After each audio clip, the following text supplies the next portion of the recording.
கடகராசி அப்படின்னு சொல்லலாம். சரி, அப்படிப்பட்ட கடகராசி இப்ப குழந்தை பருவத்துல இருந்தே பாத்துக்கலாமே. இப்போ ஒரு வீட்டுல கடகராசி குழந்தை பிறக்குது அப்படின்னா இப்ப நம்ம பார்ப்போம் நிறைய குழந்தைங்க தாத்தா பாட்டி மாமா மாமி அப்படின்னு மாமி வந்து ஊருக்கு போயிட்டாங்க அப்படின்னு சாப்பிடாது. மாமி வேணும் மாமி வேணும்னு அழுவும் பார்த்தீங்களா? இதெல்லாம் யாரா இருக்கும் அப்படின்னா பெரும்பாலும் கடகமா இருக்கும். ரொம்ப அட்டாச்டு, ஃபேமிலி ஓரியன்டட். எல்லாரும் வேணும், ஒரு பெரிய கூட்டம் வேணும், எல்லாரும் நம்ம மேல பாசமா இருக்கணும், நம்மள வந்து தங்க தாம்பாளத்துல தாங்கணும் அப்படின்னு நினைக்கக்கூடியவங்க கடகம். ஸோ குழந்தை பருவம் வந்து பாருங்க, ஃபேமிலி ஒரு பெரிய ஃபேமிலினா எல்லாரு கூடயும் பாசமா இருப்பாங்க. ஒரு சின்ன ஃபேமிலி அப்பா அம்மா குழந்தை மட்டும்னு வச்சுக்கோங்களேன், ஊருக்கு தாத்தா வீட்டுக்கு பாட்டி வீட்டுக்குலாம் கூட்டிட்டு போயிட்டு அப்படியே அவங்க கிட்ட ஒட்டி உறவாடுவாங்க.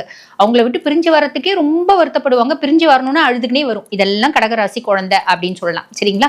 சரி, அப்படிப்பட்ட குழந்தை இப்ப கொஞ்சம் பெருசாவது, அந்த பையன் வந்து ஸ்கூலுக்கு போறான் அப்படின்னு வச்சுக்கோங்களேன், எல்லாரு கூடயும் பழகுவான், எல்லாரு கூடயும் பாசமா பழகுவான். நெட்வொர்க் வந்து ரொம்ப பெருசு, எல்லாரு கூடயும் அஃபெக்ஷனா பழகுவாங்க. அந்த ஃப்ரெண்ட்ஷிப்ல ஒரு பொசசிவ்னஸ் அப்படின்றது இருக்கும்.